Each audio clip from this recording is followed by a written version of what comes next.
Hello and welcome to this quick Last Epoch build guide. This is the build I'm currently using in Last Epoch. I think it's the best guild I've tried so far. It uses the Spriggan, which is shapeshift from the Primalist. But we don't spec into Druid, we spec into Shaman. Basically the tree goes, we get the first 20 points in Primalist, we get attunement, we get increased health, we get 1 point in minion damage here, it's a travel point, 6 points in increased minion spell damage, and then finally, first we get the first 20, then we circle back and get the Berserker, which gives us less damage taken. After getting 20 points in Primalist, we want 15 points in Druid, so we get some endurance here and some armor, and we get more attunement, and we get the Spriggan form, which unlocks the build. Then we go in Shaman and we put all the points here. We can skip Ancestral Speed at first and just go for Rune of Awe, but it's fine this way. And in the end we go for Berserker. We start getting some defensiveness. We get less damage taken from enemies. We get Aspect of the Boar and increased duration. We get some health for our companion.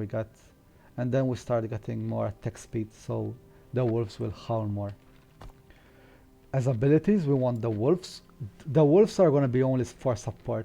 We just want them to use Battle Cry. So as they're attacking a rare boss or an enemy, they will howl, and the howl gives us and all our allies more damage. So basically we just want Battle Cry. We also want Pack Hunter, so we get 2 wolves and basically double the chance to howl. And the rest are travel points, and we just put points in more health regen, so they don't die. We get the second companion is the Spriggan. We want it for Biomancer, so he casts Entangling Roots on our enemies to block them and increase its duration. And then we increased his aura. You can have more points in damage rather than healing. I don't know why I went healing, honestly, but this basically the setup as is. Your minions will never die.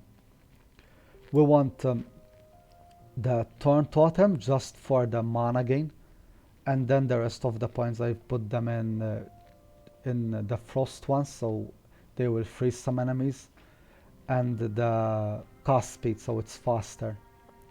We want the Ice Storm for the shield, so we want to be able to cast it when we're hit automatically with these 2 abilities. And then we want the Thorn Shield, and we buff the shield. Basically the Ice Storm, we can't cast it while we're in Spring form, but it will automatically cast when we're hit, giving us a bunch of armor. And finally we want the Spriggan form. We want to get 1 point in Unbound Garden, just so we can cast 3 totems at a time. This is basically how we keep our mana full, because when you run out of mana you will get out of the Spriggan form, and we don't want that.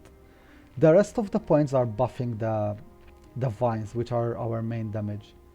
Basically we get more damage on vines, we get to summon more vines, we get them to throw thorns that pierce enemies, and then we have a chance, if enemies kill them, to resummon them. The rest of the points go in slowing enemies to be more tanky.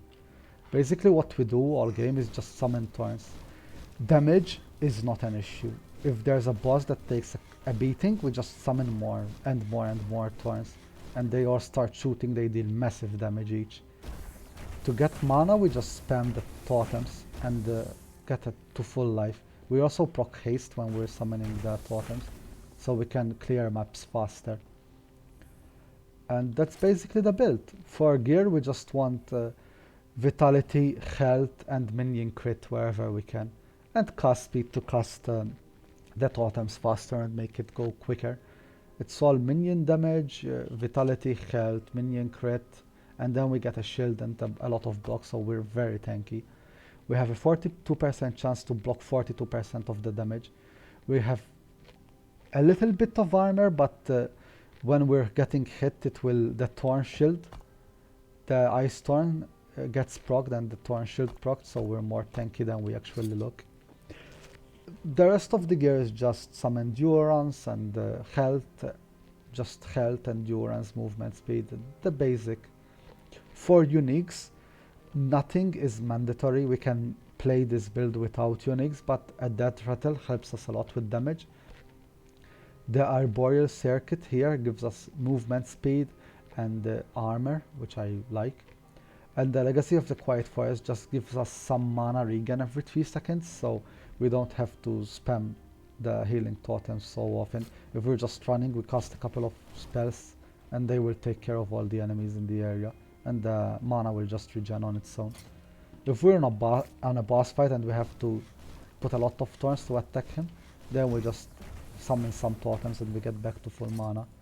For idols, you just want crit strike wherever you can. Crit, minion, and then just get resistances and health. And that's the build. Try it out. It's a really excellent build. The start is a bit wonky because at start you start as a shaman.